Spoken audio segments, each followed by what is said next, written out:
This story has been sent to us by Sundeep from the USA.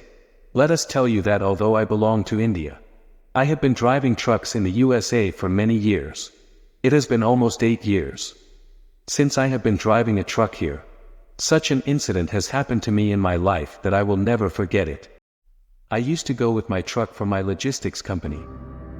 There were 2 trailers attached to my truck, but I used to reach my destination through the forests and rough roads. I had now left the city. It was very cold.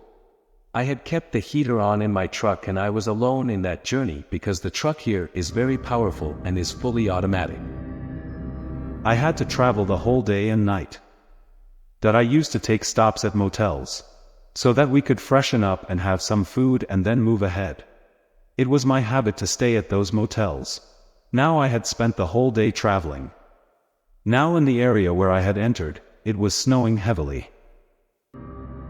The journey was becoming very slow. However, our company had installed trackers in the car, and were following the truck, and they had a good idea of the weather conditions on the way. We were drivers but used to drive the truck as if we were its owner. Our company was very good. Now snow started falling. It was already night and after snowfall. Even the headlights did not have that much range. I was tired anyway. I saw the place and parked my truck there, and thought of having something to eat and also thought of taking some rest. Now I put curtains on the windows of the truck. From those sheets, I closed it, and now this cabin was completely packed and nothing could be seen from inside or outside. I heated water, and due to extreme tiredness, I decided to eat Maggie. I go and lie down on the back side of the driving seat of my truck. I started using my mobile and thought that I would take some rest as well. Well, now the environment outside was such that even a small sound could be heard. There was a lot of silence outside. I could not sleep because there was a danger of the truck getting stuck due to snowfall. I had only 1 hour to rest. After 1 hour I had to move that truck from there. Well, I was just lying down and I switched off the light of the cabin. I felt someone walking on the snow from a distance from outside. It is coming.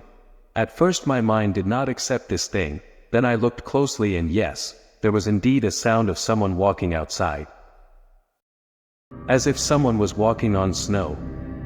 But the stressful thing about it was that this who could be here in the forest. As far as I know, there is no population here far and wide. Then who could be there? And the second thing was that he was coming near my cabin while walking. I did not want to feel this at all. So that whoever is outside should know that there is someone inside the cabin. I just remained inside as if I had stopped breathing. Those steps had come very close to my cabin and then something happened. That it was as if my soul would go out because my full attention was on the sound of those footsteps. Then I heard that those footsteps had stopped very near my cabin. Now, as I told you, I had made curtains inside so that nothing outside could be seen inside and nothing inside could be seen outside.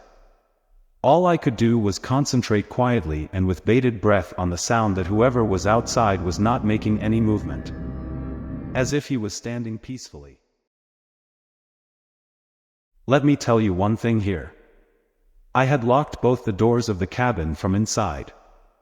Now you can believe that someone is outside. He is not making any movement and time is also passing. Now it also seemed that maybe whoever was there went away after seeing the lights of the truck off. That maybe whatever was in this truck was not there, but if it was so, then I should have heard the sound of his feet while he was leaving, but even that was not coming. Many kinds of things in my mind. I was thinking. Now about 15 to 20 minutes pass. Then I see that the driving door lock is moving as if someone is holding it and turning it. But the door was locked.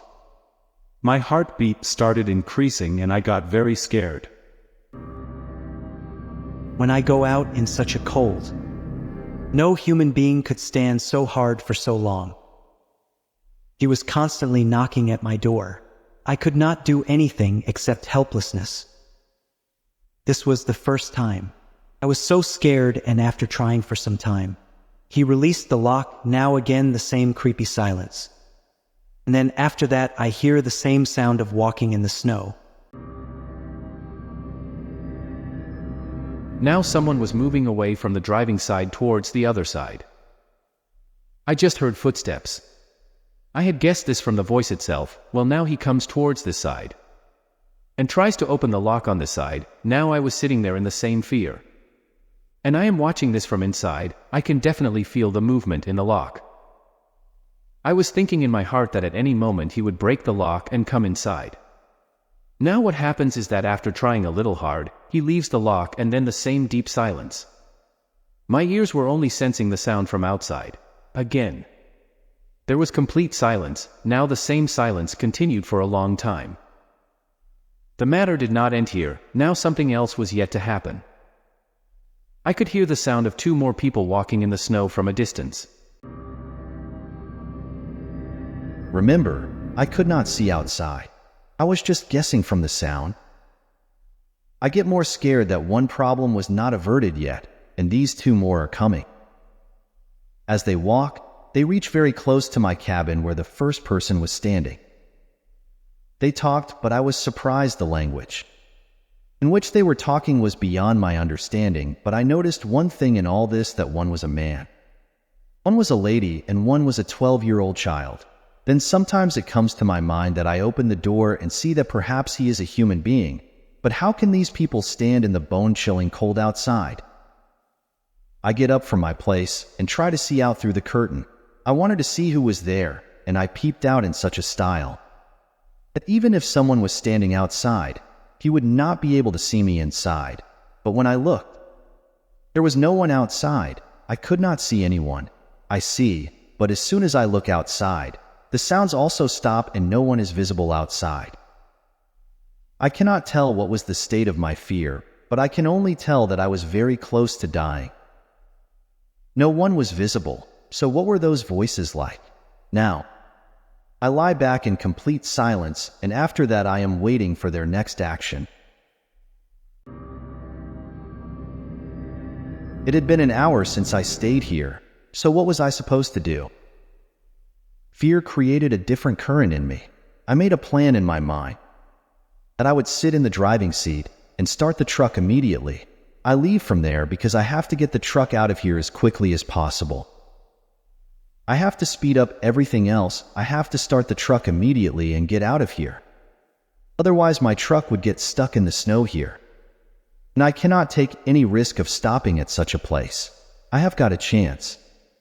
Whoever they were had gone away from the truck. I do the same and sit on the driving seat, and without making any noise and without looking here and there, I remove the curtain and start the truck, and I try to leave from there. As soon as I started the truck, I turned on the headlights. I saw some people in the distant headlights, but my attention was totally here. As soon as the truck started, I put the truck in gear, and as soon as I started driving, unfortunately my truck was stuck. Now I saw that those people had turned towards me and were moving slowly towards my truck. I was continuously giving the accelerator to somehow get the truck out of here, but the truck was taking a lot of force. Now they were moving towards me. Those people had come within the range of my headlights. I noticed that indeed it was a child, a lady, and a man. Their features were as if they were corpses, as if the dead bodies lying in that street rotting corpses. Nose, mouth, face. But there was only blood on their bodies.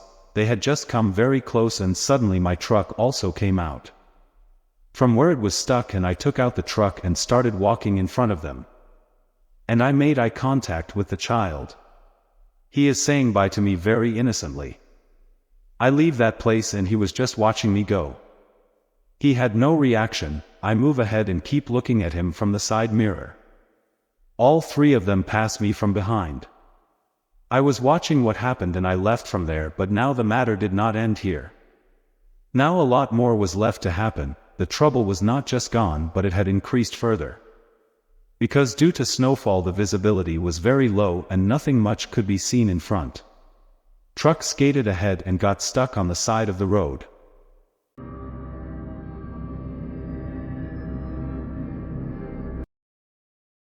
Now I tried a lot to get it out, but it was not moving from its place at all.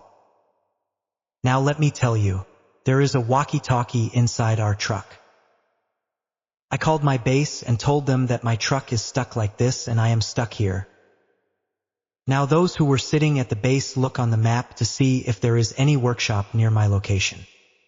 Then they try to contact them and also tell me that there is a workshop 5 kilometers to the east of where you are.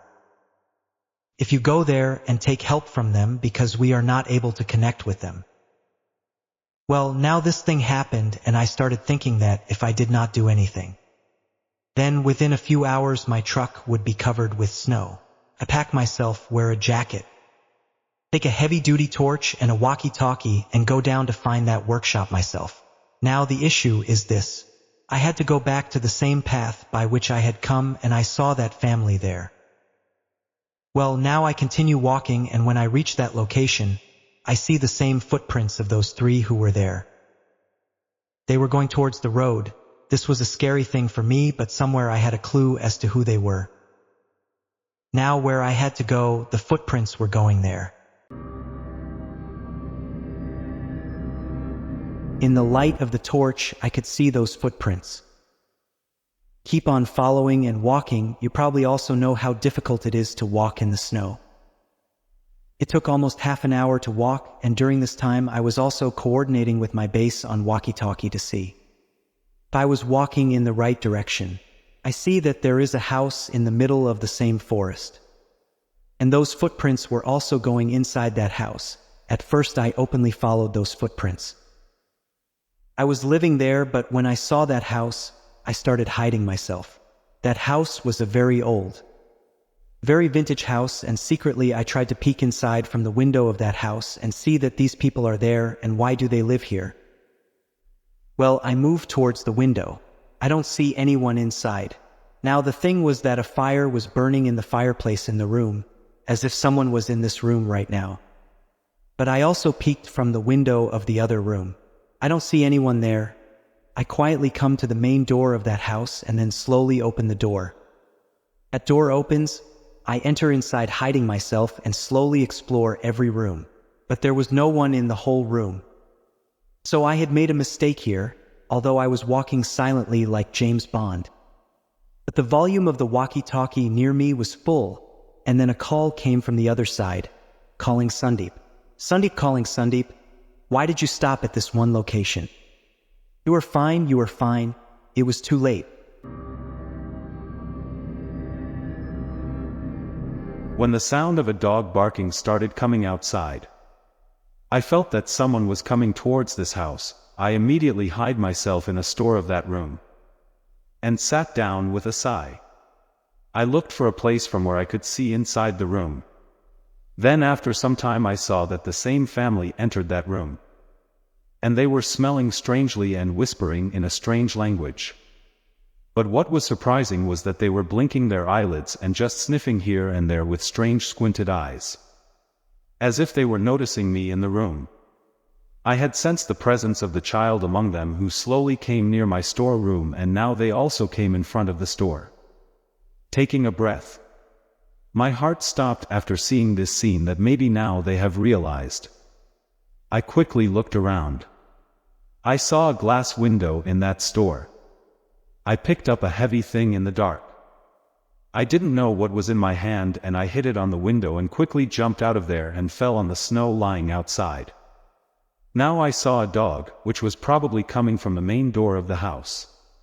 He was coming and he was very aggressive. I could hear his barking sound. I felt him coming behind me. I quickly started running from there and luckily escaped from there.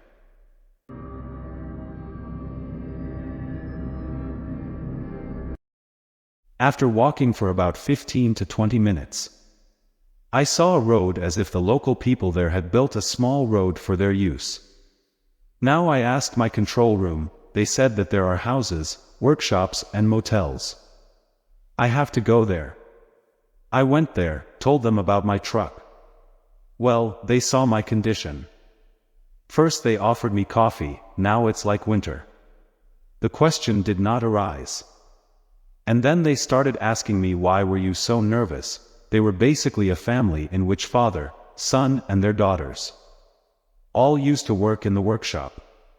Well, when I told them the whole thing, they told that the place you had gone to was a haunted house. No one goes there, not even us. It is the house of a family. An accident happened to them in 1915. The robbers of the jungle entered into their house and then murdered that family. And the family is still alive today. People see them on the highway, and among them there is a child and his wife. But he does not say anything to anyone, but asks people for help. Well, I am telling that story in very short. He had told me in great detail. Now I am with them. I reached my truck and somehow they straightened my truck and gave it to me. I thanked them and then I took a picture of that family. At that time, I used to have a camera in which as soon as I clicked the picture came out on the card. On my way back I looked at the picture and saw that the same family murdered in 1915 was standing behind them.